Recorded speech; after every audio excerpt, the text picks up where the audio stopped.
जय श्री सीताराम। सर, ये एस्ट्रोलॉजर कुछ और बोलते हैं, ये एस्ट्रोलॉजर कुछ और बोलते हैं। हर एस्ट्रोलॉजर के पास, हर पंडित जी के पास जाओ तो अलग ही सबकी कहानियां होती हैं। तो सब एक जैसा क्यों नहीं बोलते? अलग अलग क्यों बोलते हैं सब एस्ट्रोलॉजर्स, सब ज्योतिष?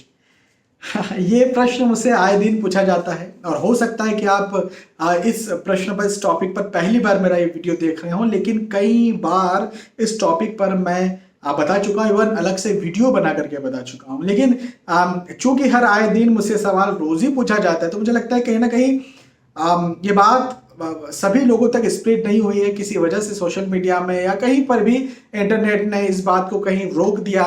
तो और वीडियो बना करके इस बात को और आगे तक पहुंच सके, ये मेरी एक कोशिश है। आप भी इस वीडियो को शेयर कीजिएगा। चलिए, तो आते हैं अपने टॉपिक पर कि सबसे पहली बात तो ये कि आप यदि कहीं किसी डॉक्टर को दिखाने जाते हैं, अपने किसी व्यक्ति को, हाँ मान लीजिए आपके घर में कोई खुशखबरी है, बच्चा होने वाला है, मान के चले।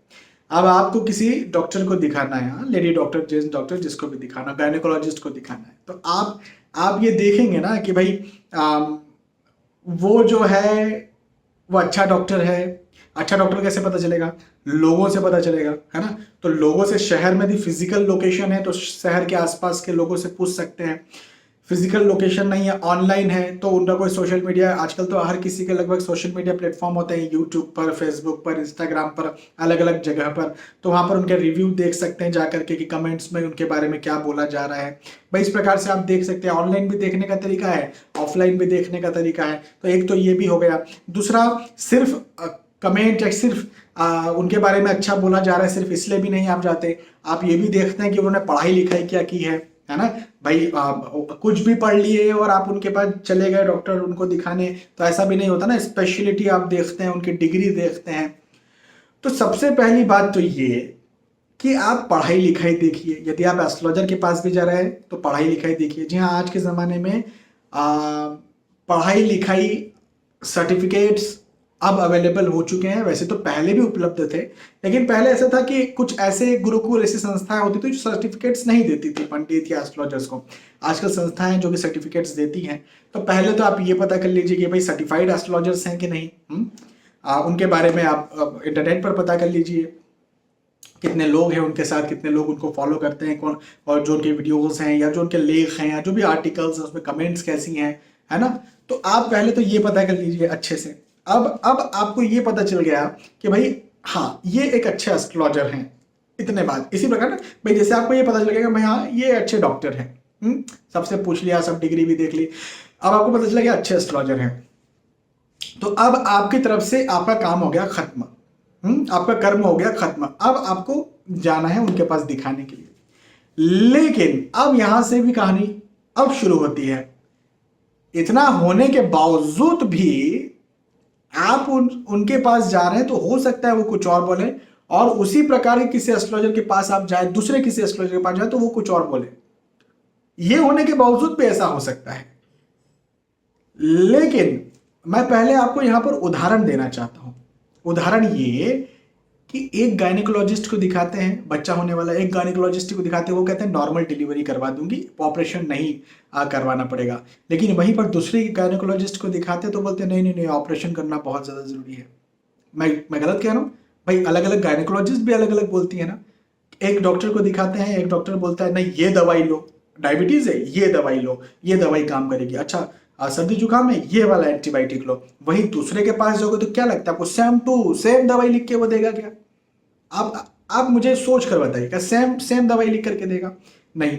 हो सकता है उसका अलग कुछ प्रिस्क्रिप्शन हो। मैं किसी अपने किसी जानकार को, उनको फीवर आ रहा था तो उन्हें दिखाने ले गया एक डॉक्टर के पास। तो उन्होंने जो है वो एक एंटीबायोटिक लिखी, एक पैरासीटामोल लिखा और कुछ मल्टीविटामिन्स लिखे। वहीं किसी और डॉक्टर के पास ले गया तो एंटीबायोटिक उन्होंने लिखी नहीं, केवल पैरासीटामोल लिखा। उनका मानना यह था कि एंटीबायोटिक ज़्यादा मत खाइए, पैरासीटामोल से ही ठीक हो जाएगी, क्योंकि एंटीबायोटिक खाएंगे तो उससे रेजिस्टेंस बढ़ेगा। लेकिन वो पहले वाले ने तो लिख दी थी, तो क्या उन्होंने गलत किया या ये गलत कर रहे हैं? और वो अच्छे डॉक्टर्स थे, एमबीबीएस किए हुए डॉक्टर्स थे जिनके पास मैं लेकर के गया। एक वकील बोलता है केस जीत जाएंगे, एक वकील बोलता है केस हार सकते हैं। भाई मैं नहीं लूंगा, मैं लेने को राजी नहीं हूं। एक सीए जो है वो बिल्कुल कुछ भी धांधली कर लेता है, कुछ भी ब्लैक को व्हाइट भी बना देता है। एक सीए बोलता है नहीं मैं नहीं कर सकता ये चीज, या मैं नहीं करूंगा ये चीज। जितने प्रोफेशनल्स होते हैं ना, ये बात आप ध्यान रखिए, जितने प्रोफेशनल्स होते हैं, जितने पेशेवर होते हैं, वो सब अलग अलग ही बोलते हैं। हाँ, सिद्धांत एक होता है, मैं इस बात को मानूंगा, लेकिन सबकी प्रैक्टिस अलग अलग होती है, सबके काम करने का ढंग अलग अलग होता है, और इस वजह से वो अलग अलग बोलते हैं जितने प्रोफेशनल्स हैं।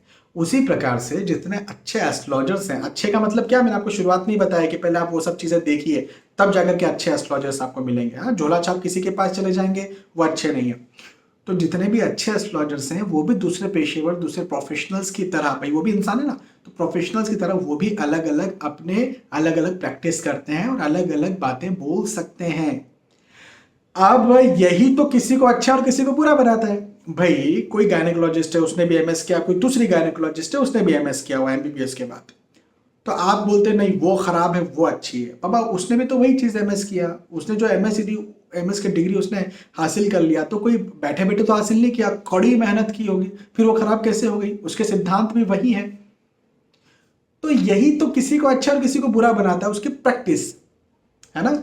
तो बात ऐसी है कि सिद्धांत एक हो सकते हैं, अच्छे एस्ट्रोलॉजर्स जो पढ़े लिखे एस्ट्रोलॉजर्स जो हैं उनके सिद्धांत एक ही होते हैं। हाँ, प्रैक्टिस अलग अलग हो सकती है, उपाय अलग अलग हो सकते हैं, और इसी बात को, यही बात आपको आगे चल के एक्सपीरियंस देती है कौन अच्छा और कौन बुरा, या लोगों को एक्सपीरियंस देती है कौन अच्छा और कौन बुरा। तो आपको बात समझ में आई? बात यह है कि सिर्फ एस्ट्रोलॉजर्स ही नहीं, दूसरे जो प्रोफेशनल्स हैं वो भी अलग अलग बोलते हैं। ये एक सिस्टम है, ये एक व्यवस्था है, ऐसा ही होता है दुनिया में। तो सिर्फ इसे एस्ट्रोलॉजर से मत कंपेयर कीजिए, ये सभी की बात है, सभी प्रोफेशनल्स की बात है, मेरा कहने का मतलब है। भाई यहाँ पर कोई ब्रांड तो है नहीं, आप आए पार्ले जी बिस्किट भैया देना 5 रुपए वाला, तो आपने इस दुकान से पार्ले जी वही वाला लिया, उस दुकान से जाके भी फिर वही वाला आपको मिला। अब ये बिजनेस तो नहीं है, प्रोफेशन अलग होता है, बिजनेस अलग होता है, तो प्रोफेशनल्स अलग अलग बोल सकते हैं। मुझे लगता है कि आपको ये बात समझ में आई होगी, नहीं आई तो भी कमेंट करके बताइए, और अच्छे से समझाने की कोशिश करूंगा, क्योंकि मैं चाहता हूँ कि टॉपिक आपके माइंड में बैठे, आपको समझ में आए कि हाँ यार ये हर जगह होता है, और ये स्वाभाविक है, ये नेचुरल है, और यही किसी को अच्छा या बुरा एस्ट्रोलॉजर या अच्छा या बुरा प्रोफेशनल बनाता है। ठीक है, तो मेरी आप सबसे रिक्वेस्ट है, मैं कभी ऐसा नहीं बोलता हूँ कि मेरे पास आओ मुझे कुंडली दिखाओ। आपका स्वागत है, आप आ सकते हैं, आपका स्वागत है, मैं बैठा हुआ हूँ, लेकिन कहीं पर भी आपको विश्वास है, किसी पर भी आपको विश्वास है, ऐसे पर विश्वास करिए, यदि वो व्यक्ति यंग है, यंग कहने का मतलब ये कि जो वृद्ध हैं, कुछ ऐसे ज्योतिष हुए हैं, विद्वान हुए हैं, जो उस समय पढ़ाई लिखाई सर्टिफिकेट्स वगैरह नहीं मिलते थे, तो उस समय वो लोग विद्वान थे। आज के ज़माने में सर्टिफिकेट्स हैं, तो जो भी यंग एस्ट्रोलॉजर को यदि आप कुंडली दिखाते हैं, किसी के पास जाते हैं, तो पहले सर्टिफिकेट्स देखिए, पहले उनके बारे में पता करिए, चाहे ऑनलाइन हो चाहे ऑफलाइन हो, जैसे भी उनके बारे में पता करिए, उसके बाद आप उनको दिखाइए। हाँ, चलिए बहुत बहुत धन्यवाद, फिर मिलते हैं आने वीडियोस में, एपिसोड्स में, तब तक के लिए आज के इस वीडियो में आपसे विदा चाहता हूँ। जय श्री सीताराम।